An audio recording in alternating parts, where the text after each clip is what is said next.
حکایات و واقعات چینل کو سبسکرائب کیجیے، لائک کیجیے اور شیئر کیجیے تاکہ یہ نیک عمل ہم سب کے لیے صدقہ جاریہ بن جائے۔ شکریہ۔ بسم اللہ الرحمن الرحیم۔ سامعین محترم، حکایات و واقعات چینل پر انشاءاللہ تعالی آج ہم یہ بیان کریں گے کہ حضور نبی اکرم صلی اللہ علیہ وآلہ وسلم کی ذات گرامی امت مسلمہ کے لیے ایمان کا مرکز و محور ہے۔ امت مسلمہ کی بقا، سلامتی اور ترقی کا راز اس بات پر منحصر ہے کہ وہ ذات مصطفیٰ صلی اللہ علیہ وآلہ وسلم کو اپنی جملہ عقیدتوں اور محبتوں کا مرکز و محور سمجھے۔ ہمارے ایمان کی مضبوطی اور استحکام کا دار و مدار بھی آقا علیہ الصلوۃ والسلام کے ساتھ تعلق عشقی مستحکم کرنے پر ہے۔ اگر آپ صلی اللہ علیہ وآلہ وسلم کے ساتھ عشق و محبت والا تعلق مضبوط ہو جائے تو پھر ایمان بھی کامل ہو جائے گا اور اعمال اور عبادات بھی بامقصد اور بامراد ہو جائیں گے۔ صحابہ کرام رضوان اللہ تعالی علیہم اجمعین ذات مصطفیٰ صلی اللہ علیہ وآلہ وسلم کو اپنی محبت کا مرکز و محور سمجھتے تھے۔ وہ جانتے تھے کہ مصطفیٰ کریم صلی اللہ علیہ وآلہ وسلم کی ذات اقدس کے ساتھ تعلق جس قدر مضبوط اور مستحکم ہوگا اسی قدر ایمان بھی مضبوط اور مستحکم ہوتا چلا جائے گا۔ یہی وجہ ہے کہ وہ آپ صلی اللہ علیہ وآلہ وسلم کی اس درجہ تعظیم کرتے تھے کہ مخالفین بھی ان کے اس عمل پر پکار اٹھے کہ اب یہ قوم ناقابل تسخیر قوت بن چکی ہے۔ صلح حدیبیہ کے موقع پر صحابہ کرام رضوان اللہ تعالی علیہم کی وارفتگی کے جو مناظر حضرت عروہ بن مسعود رضی اللہ تعالی عنہ نے دیکھے،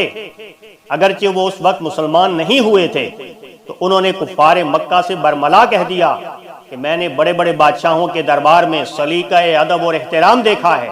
لیکن خدا کی قسم میں نے ہرگز کسی بادشاہ کو نہیں دیکھا کہ اس کے مصاحب اس کی اتنی تعظیم کرتے ہوں جتنی تعظیم محمد صلی اللہ علیہ وآلہ وسلم کے اصحاب اپنے رسول کی کرتے ہیں۔ بعد ازاں انہوں نے کفار کو مسلمانوں پر حملہ نہ کرنے کا مشورہ دیا، کیونکہ وہ بطور ماہر سفارتکار جانتے تھے کہ جو قوم اپنے رسول کے جسم سے مس ہونے والا پانی، لعاب دہن اور منہ مبارک کا زمین پر گرنا برداشت نہیں کر سکتے، وہ میدان جنگ میں اس کے خون کا زمین پر گرنا کیوں کر برداشت کر سکتی ہے۔ آج اگر امت مسلمہ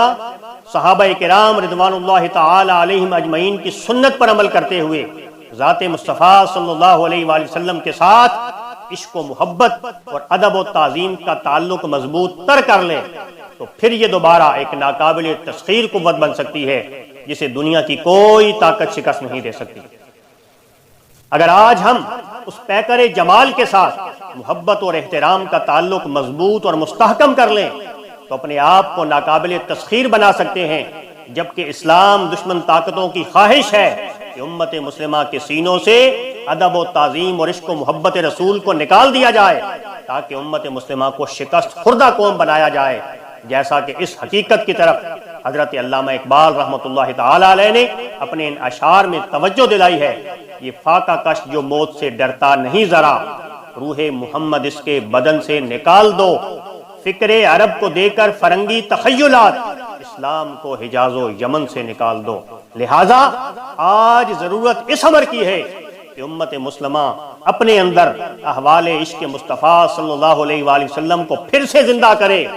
تاکہ یہ اجتماعی طور پر ماضی کی طرح ناقابل شکست اور ناقابل تسخیر قوت بن جائے۔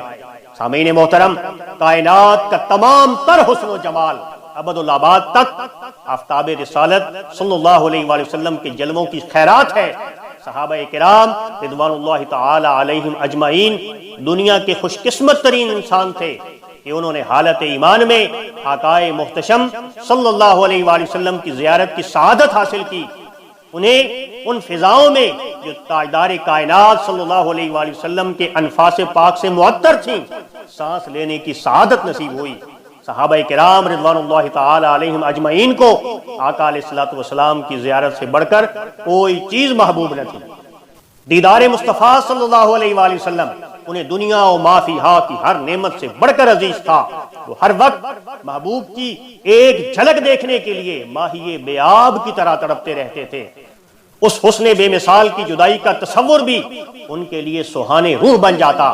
وہ چاہے کتنے ہی مغموم اور رنجیدہ ہوتے، آقا علیہ الصلوۃ والسلام کی بارگاہ میں آتے ہی ان کی دل و جان کو راحت اور سکون کی دولت مل جاتی، پھر وہ عالم وارفتگی میں آقا دو جہاں صلی اللہ علیہ وآلہ وسلم کی دائمی رفاقت کی آرزو اور تمنا کی فضائے دلکش میں گم ہو جاتے۔ انہیں یہ اندیشہ بےتاب رکھتا کہ کہیں ان سے صحبت مصطفیٰ صلی اللہ علیہ وآلہ وسلم کی یہ عظیم نعمت چھن نہ جائے۔ ان کے قلوب مستر کو اس وقت قرار آیا جب اللہ رب العزت نے آپ صلی اللہ علیہ وآلہ وسلم کے حسن و جمال پر مر مٹنے والے اس شاخ کو اخروی زندگی میں ابدی رفاقت مصطفیٰ صلی اللہ علیہ وآلہ وسلم کا مجدہ جاں فضا سنایا۔ ارشاد باری تعالیٰ ہوا وَمَن يُطِعِ اللَّهَ وَالرَّسُولَ فَأُولَٰئِكَ مَعَ الَّذِينَ أَنْعَمَ اللَّهُ عَلَيْهِمْ مِنَ النَّبِيِّينَ وَالصِّدِّيقِينَ وَالشُّهَدَاءِ وَالصَّالِحِينَ وَحَسُنَ أُولَٰئِكَ رَفِيقًا ذَلِكَ الْفَضْلُ مِنَ اللَّهِ وَكَفَىٰ بِاللَّهِ عَلِيمًا۔ سورہ النساء۔ ترجمہ، اور جو کوئی اللہ اور اس کے رسول کی اطاعت کرے تو یہی لوگ روز قیامت ان ہستیوں کے ساتھ ہوں گے جن پر اللہ نے خاص انعام فرمایا ہے، جو کہ انبیاء، صدیقین، شہداء اور صالحین ہیں، اور یہ بہت ہی اچھے ساتھی ہیں۔ یہ فضل خاص اللہ کی طرف سے ہے اور اللہ جاننے والا کافی ہے۔ اس مقام پر مفسرین کرام نے آیت مذکورہ کی شان نزول بیان کرتے ہوئے صحابہ کرام رضوان اللہ تعالی علیہم کی محبوب حجازی سے محبت و وارفتگی کے احوال و واقعات کا تذکرہ بڑے پیار اور دلاویز انداز میں کیا ہے۔ حضرت عائشہ صدیقہ رضی اللہ تعالی عنہا سے روایت ہے، ایک صحابی آقا علیہ الصلوۃ والسلام کی خدمت میں حاضر ہوئے اور عرض کرنے لگے، یا رسول اللہ صلی اللہ علیہ وسلم،